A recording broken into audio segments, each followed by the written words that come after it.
All right, today lesson 2A, equivalent fractions. So today our content objective, you will be able to determine fraction equivalence. In other words, determining if fractions actually are equivalent to one another. That's what we're doing today. Remember, the language objective typically talks about when we shoulder partner where that conversation is headed. So today you'll be able to write and prove the equivalence of numbers. And then why are we learning this? It's important for real-world problems like the weight of your cell phone as a fraction. We kind of, since this lesson is really an extension on lesson 1, I believe it's the same reason why. So I'm going to hold off for a few seconds and let you get caught up on filling in the blank areas. All right, this is what we did last lesson. We can practice the idea of equivalency between fractions, decimals, and percents. So I typically would give you one and you had to find the other two that were equivalent to that. Those were all problems that we did in that lesson. We also worked on, in addition to terminating decimals, decimals that stop when you convert from a fraction to a terminating decimal, but we also talked about the idea of repeating decimals and writing them correctly as decimals and percents. And we talked about, or we defined what a rational number is and what a percent actually is. And I gave you some examples there of rational numbers. And our first new thing today, but it's not really new, it's really background knowledge from last year, equivalent fractions. And this is where I believe you've got some areas where you have to fill in. When we talk about equivalent fractions, we're talking about fractions that are of equal value. Fractions that are of equal value. And some examples of what I mean by that, if I have 2/3, some fractions that are of equal value to that one, we're basically trying to create equivalent fractions. 4/6 is equivalent to 2/3. If you were to simplify it, it would be 2/3. If you started with the 2/3 and multiplied top and bottom by 2, that's basically multiplying it by 1, you end up with 4/6. Here's another one that's equivalent to that one. Or maybe that one. All four of those fractions are equivalent to one another.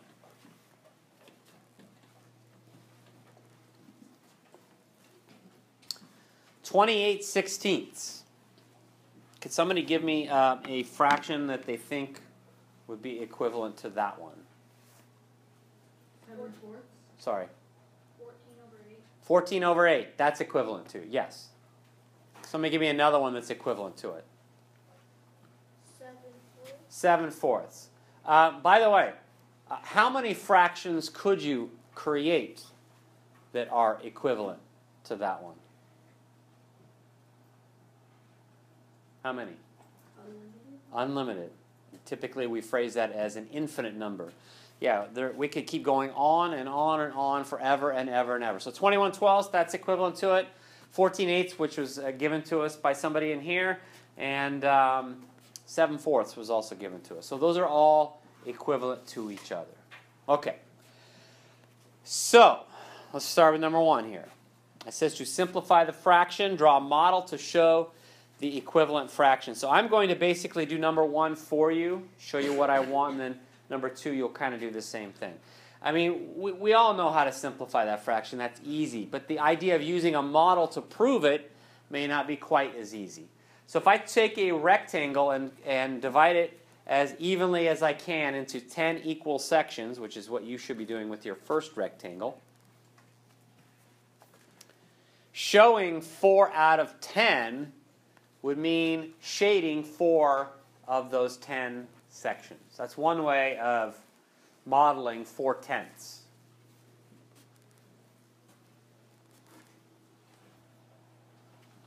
And if you wanted to model the simplification of that, one way of doing it is to take that same rectangle and divide it evenly or equally into 5 equal sections. And if I shade 2 of those sections, you can clearly see that I have shaded basically the same amount of area right here. So we are showing here that 4/10 is equivalent to 2/5. And I know that most of you knew that.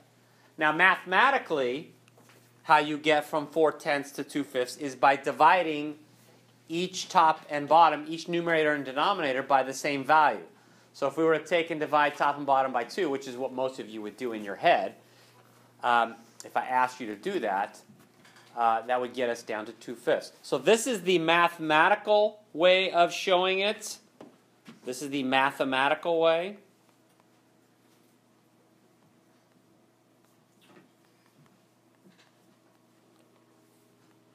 Okay, and this is the modeling.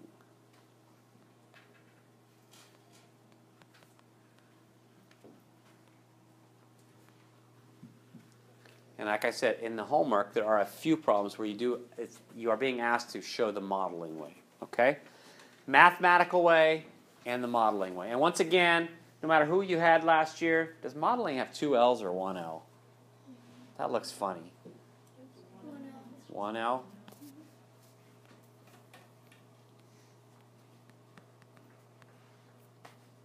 Yes, that looks better. That looked funny.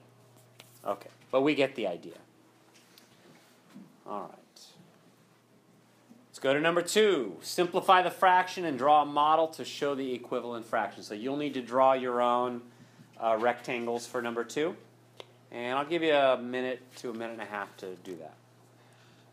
Show the mathematical way, show the modeling way.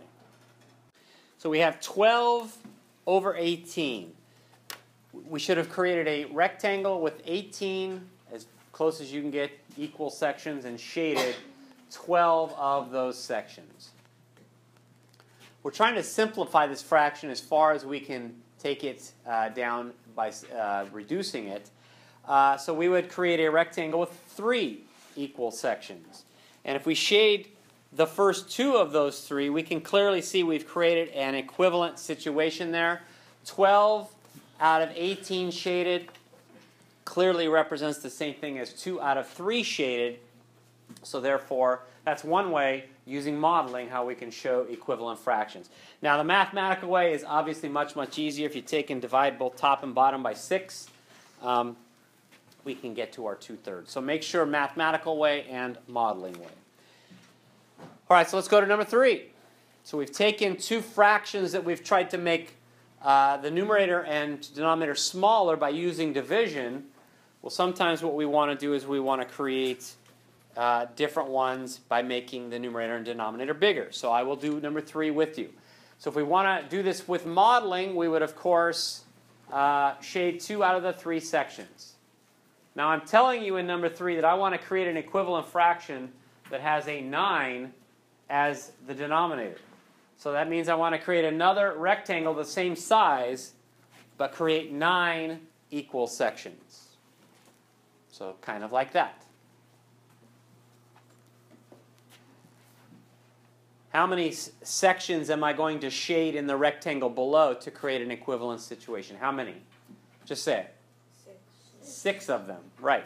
And so we've used modeling to show that 2 out of 3 sections shaded represents the same thing as 6 out of 9 as long as the rectangles are the same size. So that's one way of getting to 6/9 from 2/3. Now the mathematical way of doing it would be by multiplying the bottom by 3 to create the 9, so therefore we'd have to multiply the top by 3 as well, and that's the mathematical way. So we have the mathematical way on the left side and the modeling way on the right-hand side. Okay? I would like all of you now to do number 4. Same idea. Number 4, we're starting with 4/5. We're trying to create an equivalent fraction to that has a denominator of 20. So the first fraction, 4/5, we're going to shade 4 out of those 5 sections. So if I create another rectangle exactly the same size and divide it equally, or as equally as I can, into 20 sections, we can clearly see that that would be 16 of those sections shaded. There's an equivalent fraction to that. The mathematical way would be by multiplying top and bottom by 4. All right, so that should be easy. All right, determining whether 2 fractions are equivalent. I don't think this one is in your notes, but how is it? Yes, it is. How could I determine if those two fractions are equivalent or not? What would be one thing that I could do? Yeah. 2 plus 10 or 16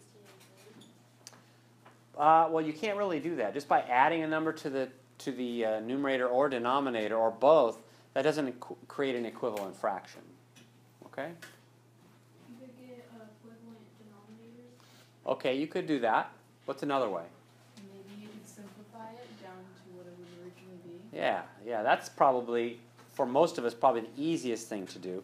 So if we simplify the 16/20ths by the mathematical way, by dividing both numerator and denominator by 4, we get 4/5. And if we do a similar thing to 24/30ths, dividing top and bottom by 6, in other words, if we just simplify them as far as we can, we could clearly see 4/5 is the same thing as 4/5. So that since 16/20ths is equivalent to 4/5 and 24/30ths is equivalent to 4/5, that means those two original fractions have to be equivalent to each other. Okay? So right now I would like you to try number 4, excuse me, not number 4, number 5, 6, and 7. Go ahead and do all three of them. Number 5, are those two fractions equivalent, yes or no? Yes. Yes, they are. If you simplify each of them, you can clearly see they're both 2/3, therefore 6/9 and 8/12 are equivalent to one another. 12/7 and 60/34. Are those two equivalent to each other? No. 12/7 is already simplified. 30/17 is what 60/34 simplifies to. Those are not equivalent to each other. 48/40 and 18/15. Yes or no? Yes. They both simplify to 6/5. Therefore, those two original fractions are equivalent to each other. All right, so that should be pretty easy. Next thing, converting from improper fractions to mixed numbers. That's easy, I get that, but we also have to know how to do it via modeling, so I'll do this one with you. So number 8, 7/5, we're going to first of all create a rectangle of 5/5, and you do have the blank rectangles there. 5/5 because of the fact that 5/5 is 1, and then we have 2 more fifths there, and so we have 7/5 there. And if you realize that 5/5 is 1, and then you have 2 more left over, that would be officially the way to model it as 1 2/5. This is 1 because it's 5/5, and then the other 2/5, that makes 7/5, or in this case 1 plus 2/5, which is 1 2/5. Okay? All right, could I get all of you to do number 9 exactly the same way? You'll have to draw your own rectangles in number 9.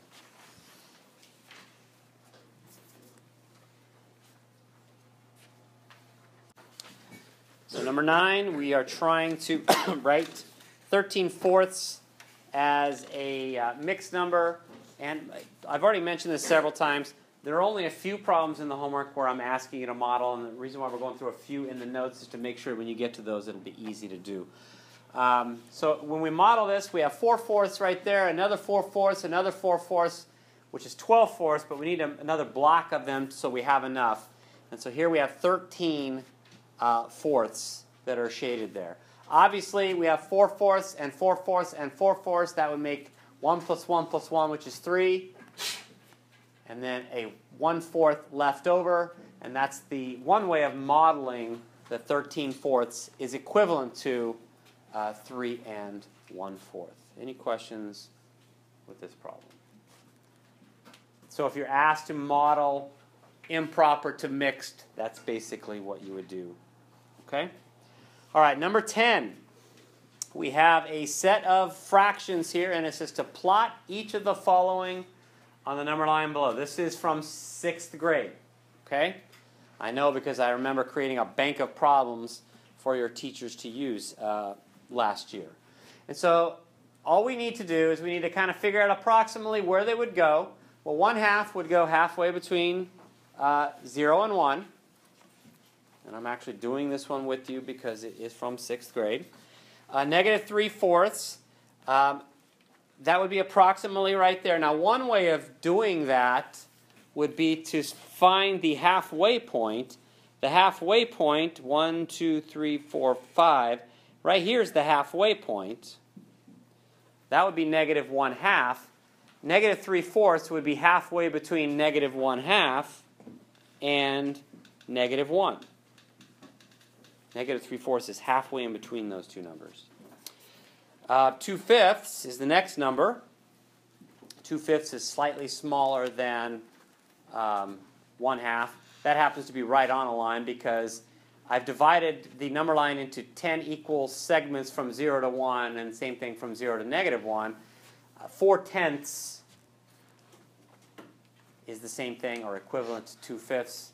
And then we have -1/3. That would be approximately right there. Now we're going to come back to that idea, the very last problem in the lesson. But before we can actually get to that, we have to talk about how to compare fractions. So, which one of these is greater? Well, there are a lot of ways of figuring that out, but one way is to create equivalent fractions that have the same denominator. So if we created both, or turned them both into fractions that had 60 as the denominator, the least common multiple between 15 and 20 is 60, I would turn the first fraction into 28 over 60, and the second one into 27 over 60. And I get that by multiplying 7/15 by 1, or 4/4, and that would give me the 28/60 that I need. And I could turn the 9/20 into an equivalent fraction of 27/20, or 60ths, and that's how I get 27/60. Now, at that point, since they're both 60ths, we can focus on the numerator. It should be clear to you that 28 is bigger than 27, therefore 7/15 has to be bigger than 9/20. So all I'm doing is I'm utilizing this idea of creating equivalent fractions and then comparing the numerators since the denominators are the same. So based on that, I would like you to go ahead and do 11, 12, 13, and 14. Do all 4 of them, please. All right. Number 11 was 4/5 compared to 5/7. Least common denominator is 35, so we could create equivalent fractions that have denominators of 35, and we can clearly see 28 is larger than 25, so therefore 4/5 is bigger than 5/7. 5/12 compared to 4/9, we could create equivalent fractions with 36 as the denominator, and I'm showing you mathematically how to get there.